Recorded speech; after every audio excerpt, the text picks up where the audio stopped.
It began as a game. Not a game of chance, not a game of amusement, but a game of ideals. A wager stretched across centuries, played by beings who could outlive nations. Guy Crimson and Rudra, Ludora, stood on opposite sides as men who believed they were right.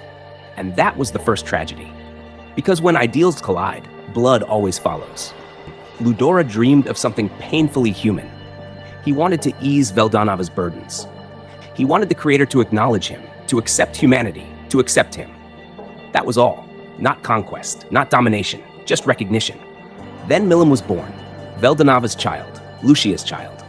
A miracle that should have marked a new era. And while Ludora was away, fighting another pointless war for another fragile nation, disaster struck, a terrorist attack. When he returned, there was nothing left. Lushia was dead. Veldanava was gone. In a single moment, Ludora's dream collapsed so loudly it echoed through history. I just wanted to relieve Veldanava's worries. I wanted him to accept us. But words meant nothing anymore. Regret arrived too late, as it always does. So Ludora did the only thing he could to survive. He shut his mind off. He sealed away grief, sealed away doubt, sealed away the part of him that could still scream. All that remained were ideals without direction, a ship without a rudder, and Guy saw it. You're gonna keep going? Yes. The only thing I have left is my game with you, and the only goal I have left is to make you accept me. Guy should have stopped him right there. All right, I'll take you on. That decision condemned the world. The game continued. The next victim was Milim, a child born of gods, raised without parents. She never knew their faces, never knew their warmth, never even knew Ludora was family. The only thing that guarded her was a single companion, a pet entrusted with her safety. And humanity took that too. A rival nation orchestrated its death. Milim's scream was not a cry of grief. It was the sound of the world cracking. Rage swallowed her whole, blind and absolute. Had Guy not intervened, nations would have vanished like dust beneath her feet.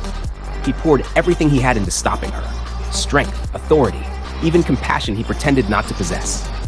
Afterward, Guy turned back to Ludora. So do you still want to continue? If I'd acted sooner, none of this would have happened to Milim. It's my fault, Ludora said.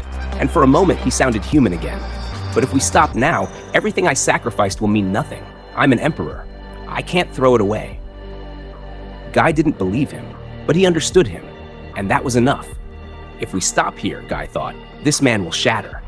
So he delayed the end, postponed the inevitable, hoping, foolishly, that something might change.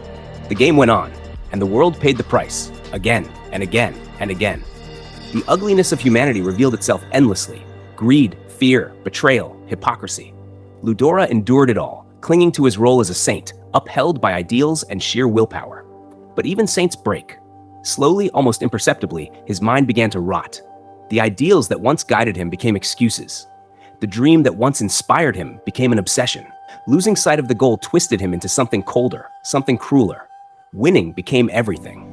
Defeating Guy justified any sacrifice, any bloodshed. Guy watched it happen, powerless within the rules he himself upheld. And when the carnage surpassed even his expectations, he knew.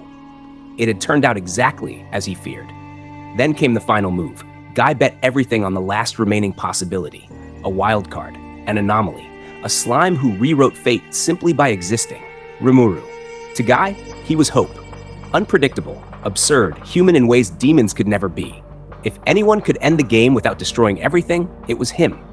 Guy wanted to intervene himself. He wanted to break the board, shatter the rules, and end it with his own hands. But he didn't, because rules mattered, and because this was their game. So he waited, and he lost. Not even that bastard Rimuru could do it? Guy didn't curse, didn't rage, didn't blame anyone. He mourned, not the outcome, not the failure, but the man he once called his friend. I told you, didn't I, you dumbass? It was up to us. Demons.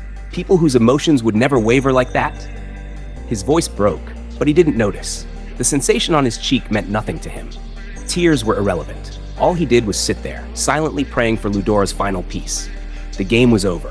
Thousands of years ended not with victory, but with exhaustion. Guy smiled, the same bold smile he always wore, but it floated on sadness, empty and heavy. Across from him, blue diamond eyes watched coldly. A twisted smile mirrored his own. The conflict wasn't gone. It was waiting. Because even when games end, consequences remain. The embers still smoldered, quietly shaping the future, and soon they would ignite something far greater. A war not of ideals, but of existence. Angels against demons, order against chaos. The Temma War.